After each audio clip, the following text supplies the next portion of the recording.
Steve Durham, Tom Hitchcock. Happy Friday. How are you? I'm great, mate. How are you? Yeah, not too bad. Enjoying the storms outside at the moment. There's wind, there's rain, there's been lightning for the last few days. Where are you based? I'm in Sydney, mate. So, hot day on Wednesday, turning into two rain days at work. So, a bit of a change of weather during the week. Yeah, it's nice. I love it. I love the storms. So I've enjoyed them. Obviously, it's not so good for everybody if they've had troubles. But I'm Sydney as well. So here we are. I know we tried to book you in before, and it didn't quite happen. So you built up the anticipation now on your story. So please introduce yourself. Yeah, no dramas. Yeah, like you said, Tom, it's nice to meet you. My name is Steve Durham, 37, living in Sydney. Grew up in Western Sydney. Finishing school, didn't really know what I wanted to do. Wanted to do apprenticeship. I knew I wanted to do that one, definitely. So wanted to do landscaping, had a really, really good plan, was talked out of landscaping by some very sound advice to do a commercial trade in regards to like plumbing, refrigeration, electrical, or aircon. Picked aircon. I finished it, but it wasn't my passion. So it's sort of like I've spoken to like a lot of younger people, my cousin, it's like really write down what you want to do. I think the pros and cons before you jump into something. Like it's advice I like to give younger people. You mean apprenticeships are great, but if you've got your mind set on one and you do have a plan, I would stick to that. So yeah, like I said, completed the apprenticeship. In the long run, it was good because what I'm currently doing now, a lot of mechanical trades, it really falls into that place too. So I've currently been working in the construction tech place, and the mechanical trades are essentially probably the most difficult of the trades in regards to problem solving, faults, a lot of maths involved, a lot of science involved. So looking back at it, I'm glad I did that. Little bit of a change once I finished, didn't really know what I wanted to do. Had a few friends that were in the insurance sector. So I got a job with EML, and it was a really culture shock for me going from on-site every day to an office. But I think the great thing about that, again, EML is a great company. Their training platforms are world-renowned, and I think like anyone in the insurance space, I would say recommend to go to EML. They look after their employees, they train their employees really well. It's a great working space. And I think one of the big things I got out of working at EML, especially at the start when I was young, was that working with a lot of different people. I feel like when you're in a trade, when you're on site, stereotypical is it's all guys. You know what I mean? Young guys, older guys, it's all guys. Working in an office space like that really taught me how to work with other people, and also it allowed me to make friendships with people that I probably wouldn't be friends in the outside world with. You know what I mean? Like I love footy. I'm a very guys guy, but you know, what I mean, working in that office space allowed me to meet older ladies, older men, younger people from all different walks of life, and it really taught me in regards to presentation, communication, how to communicate well. So after that, a couple of years in insurance, I went from EML to Suncorp, back to EML. You mean I always liked EML, and I always think if I wanted to be in the insurance game long term, I wouldn't have left EML. Like I said, great place to work. Whilst I was at EML, I got a little bit of an itch to get back on site. I don't know, something about the construction world, I was always drawn to it. So I went back and studied at TAFE. I did a double diploma in construction and project management. I thought I would go the route of contract administrator back as a project coordinator, but what I was finding was I was up against a lot of people coming out of university, and in regards to the pay packet, things like that. So I was a little bit stuck. And one day I got approached by a recruiter for a company called Conquer. So Conquer works in the space for construction tech. So it's a quality assurance software platform. And I really had never thought of working in the construction tech place, and didn't even think of it as an industry. Like I obviously knew it was there. I mean, people moving away from paper-based platforms onto a digital platform for construction. So yeah, got the job there, and it actually really worked out well because it combined my time on site with an account management role, talking to both C-suite executives, which I did at EML. I would present to people in the New South Wales Health, managers, people aligned to government, but also being an account manager with my trade background, I was able to speak with people on site, day-to-day site managers, project coordinators, things like that too. So it really it really worked out well. You mean like me doing mechanical trade, like I said, one of the more challenging, difficult trades, with that account management and corporate, corporate, I would say, demeanor I picked up working at EML. Yes, I was there for about 4 years. It was actually funny. So they're based in Melbourne. The week that I started was in July 2020, the week that Melbourne went into their massive lockdown. So I actually didn't meet anyone until Christmas time. So did all my onboarding via Teams. And my first couple of weeks at the company, they were like, okay, guys, for the next 6 months, let's just focus on the customers we had. I had no customers. I was in Sydney by myself. But when I look back on it, it was a good learning curve. You know what I mean? Like I come a long way from the time I finished there. I remember being there thinking like, I'm not going to have a job in 6 months. By the time I left there, I was very confident in the role, implementing processes. And like I said, because I did have that trade background, a lot of the team would ask me questions, and a lot of our larger enterprise customers, especially in that mechanical realm, a lot of them would come to me because I had that nuance. And then from there, I saw a great opportunity pop up at SiteMate. I wasn't actively looking for a role. It was just sort of end of year. I think I was actually working at my in-laws' house. It was like 2 or 3 days before the end of the year, and I just jumped on LinkedIn and I saw this opportunity. I applied for the job, which was a senior account manager role. I got a message back from them saying, hey, Steve, this role has actually been filled. However, we'd like to interview you for an account executive role. And it was a bit of a step up for me. Like I've always been post-sales. So I think, and this was sales, and I thought it's something I've always been interested about. It's in my wheelhouse, construction tech. I've got that nuance to be able to talk to people. So I was actually very grateful. It's the only job I applied for at that time, and I got it. So again, very, very grateful for Conquer. Just needed a little bit of a new challenge. So I started there in March 2024. And SiteMate are a brilliant company. Like they've just gone through a Series A. The processes they've got there, they punch well above their weight. Great people, great company, great culture. Was there for about 6 months. Was very supported, but started to get a little bit of imposter syndrome. Like every no I was getting in sales was really wearing down on me. I kept silent for a long time. Little bit like, not suffered in silence, but thought like, I'll get through it. But was probably my worst enemy at that stage. Again, was very supported, should have spoke up earlier. And it just comes to the point where I felt like my health, I wasn't able to give the best I could at SiteMate. They really wanted me to stay, but it just come to the point where I just thought I need a bit of a time out. And again, very appreciative for them, super supportive company. Even now, the GMs, a lot of the managers will message me, asking me how I'm going, if there's anything they need from me looking long term. So finished up with them in September last year. A little bit bittersweet. I loved the place. I didn't want to give up, but just come to a point where I thought that I needed a bit of a fresh start. And when I look at it now, it's probably the right thing. Like at the time, it didn't feel like the right thing. I felt like I'd almost given up. But when I look back on it now, it's given me a lot of time to think. And I only wasn't working for about 3 or 4 days, and I've actually very grateful. I've got a family friend who's a senior operations manager on a large plant shut down in Sydney. They needed tradesmen for this decommissioning of a plant. So I've been there since September last year, and I loved it. Getting back on the tools, getting back on a plant, it's allowed me to clear my head. I've met some really, really great people that I've connected with, and here I am now. So I'm looking I'm definitely looking for my next long-term role.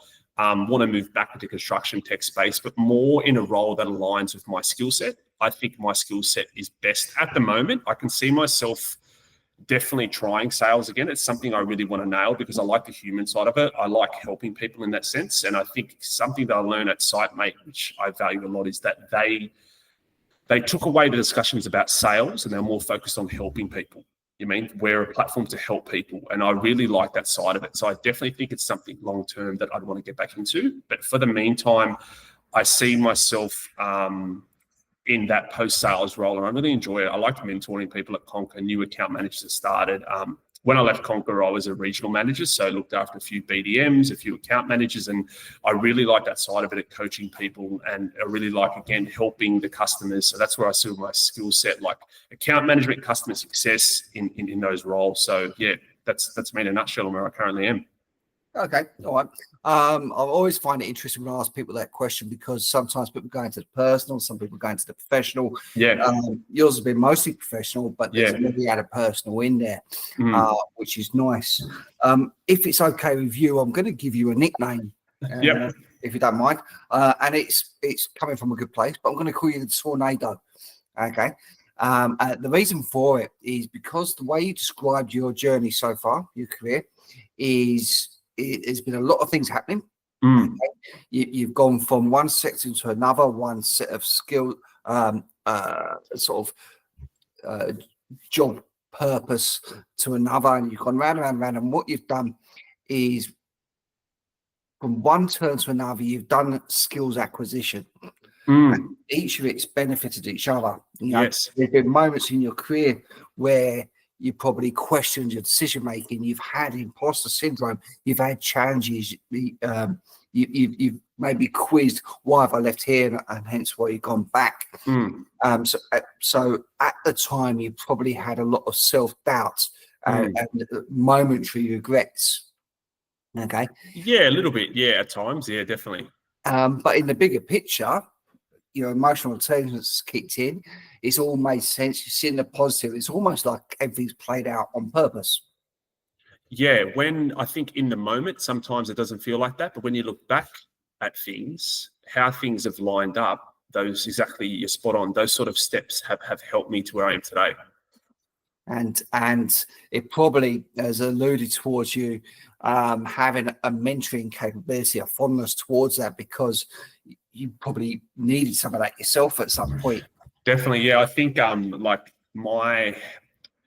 have great parents, but for me, it was almost like when I was younger, not knowing how to ask for help, sort of trying to think, I'll nut this out myself. And I even think of like my wife is the youngest of 5, where I'm the oldest of 2. And I always think like I would love an older sibling to be able to go like, hey, Steve, you mean, why don't you write down the pros and cons of things like that too? Like, you mean, like not saying you can't do that when you're younger, but I think sometimes like things can happen so fast when you're young and you may not think them out.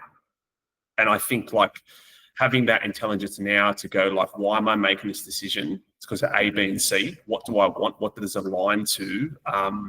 Yeah, definitely. Like it's sort of the jumps have made sense now, but at that time, yeah, it could have been. Yeah, it wasn't so that I made the decision off the hip, but it's sometimes like I think you should follow your gut more. But again, like where I'm now, I'm very happy with it, and I think like making those changes also taught me that like change doesn't faze me. Like if something changes at work, I've got to work this hours or go here. It doesn't really bother me. So I'm thinking like, would I have that skill if I wasn't able to move into different sectors and back and forth, things like that. And I've done well, like a lot of the time I've got comfortable places, pick things up. Like, a lot of the times when I see jobs advertised, it's like, you must have this, this, and this. I've always had a mantra, and especially when I was at Conquer, when they'd hire people, like I'd rather someone who is green than has a really, really great attitude. Because I think it's easier to teach someone something, but it's hard to change someone's attitude compared to someone having a not so great attitude and knowing all these things. I think in the long run, I would rather take the gamble on that green person. They're going to show up. They're going to put effort in. Okay, they may not get it the first time, but they'll learn from it. They're humble. They can take feedback on. So it's sort of like a mantra I've always had too. Yeah. Okay. I agree with that on the green components. But I do, again, I'm going to reinforce what you've been talking about, because there's an element now where you can look at things and you can see the bigger picture. It's molded your mentality. And it's probably lamented a positive outlook. The trick is apart from just looking backwards with no regrets and looking for the lessons that have been learned, is to use that same sort of bulletproof mindset for the future. For sure. So you can have that look at things without anxiety kicking in, the what ifs kicking in, and self-sabotage. For sure. No, definitely in the last 6 months, I've learned a lot more about being present. I feel like, we worry so much what's happened in the past. You can't change it. The future can change all the time. But I feel like being present and making better decisions in that present time can really assist you moving forward. And I think it's like we spend so much energy on past and future, put more energy into the now and really nail the now. And I think it's like the future becomes a lot easier, becomes a lot clearer, and your decisions are they're a lot more educated and there's a lot more behind them, and you can feel a lot more confident with the decisions that you make. Of course, things are going to pop up, but that's where I think that change piece is good with me. But I think it's like being more in the now, focusing on what I can do now will set me up for the future without that waste of energy and that anxiety aligned to it. Yeah, love it. And I did like your vulnerability around your struggling with sales. Sales, I understand it very well.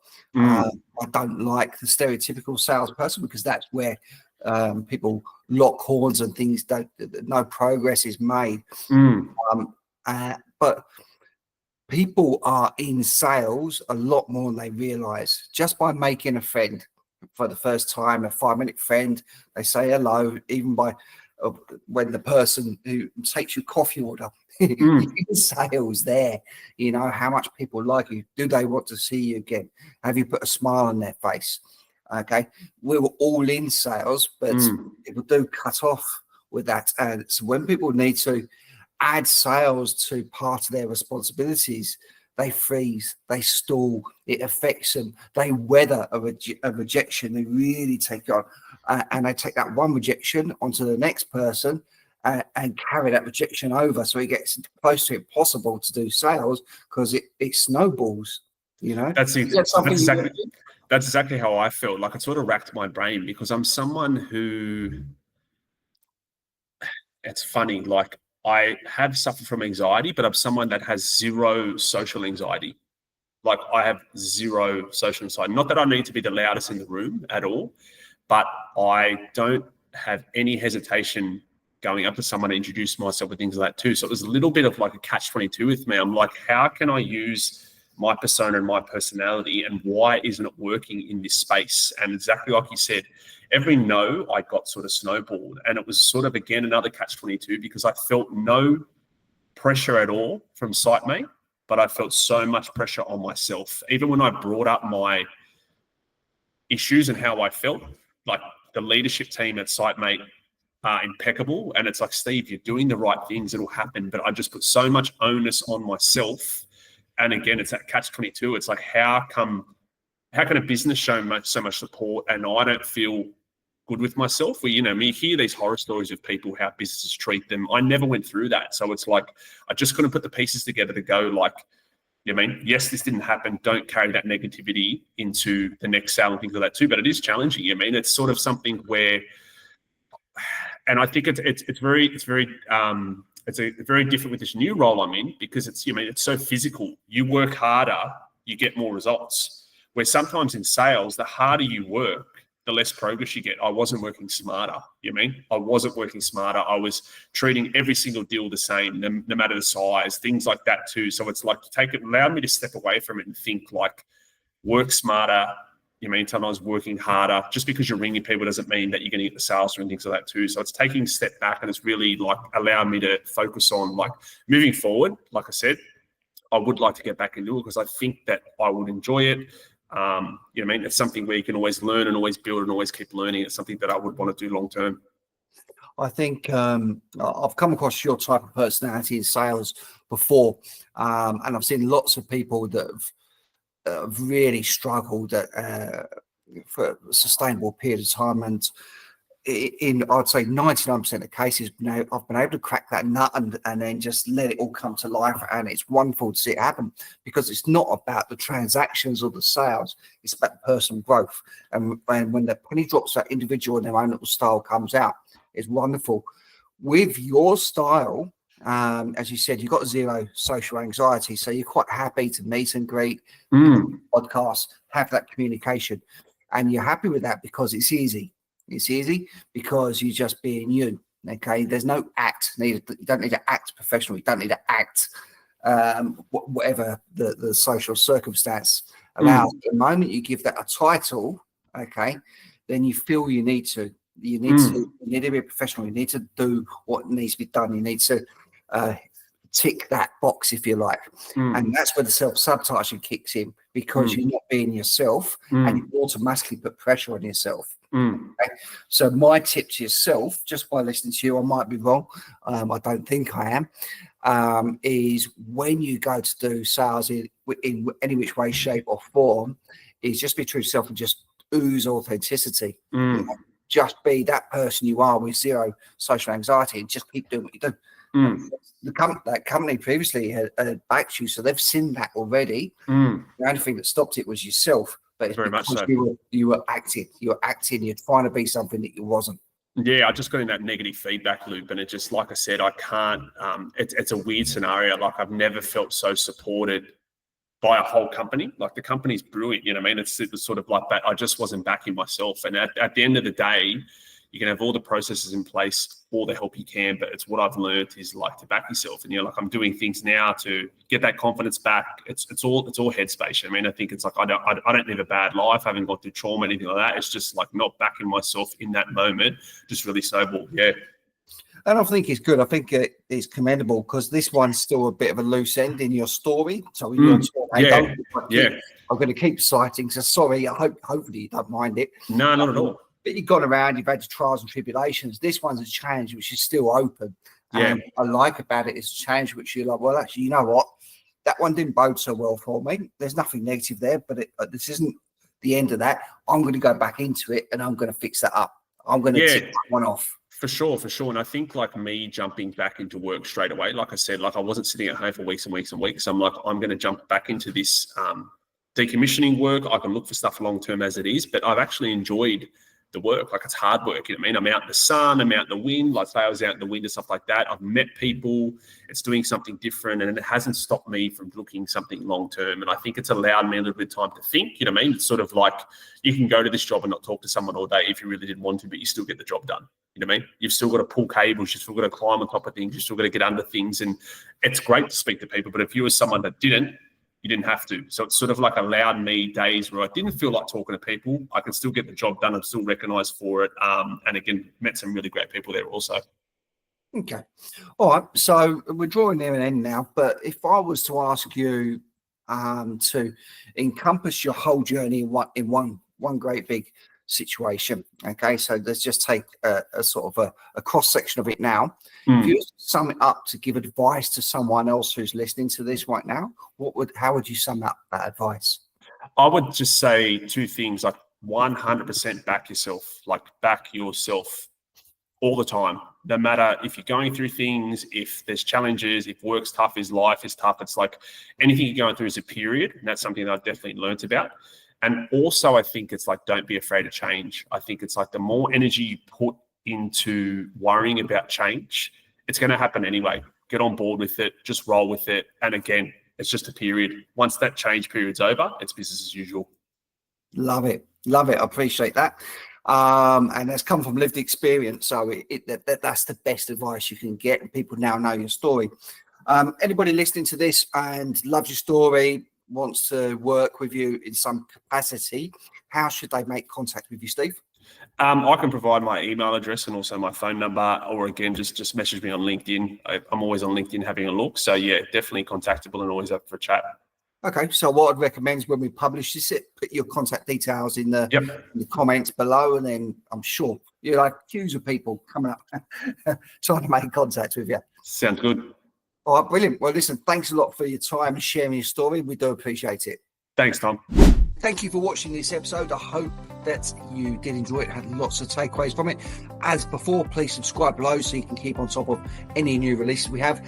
And also, if you would like to have your story told, just reach out with me and I'd love to give you that platform. My best email address is tom@purplepatchconsulting.com. Thank you.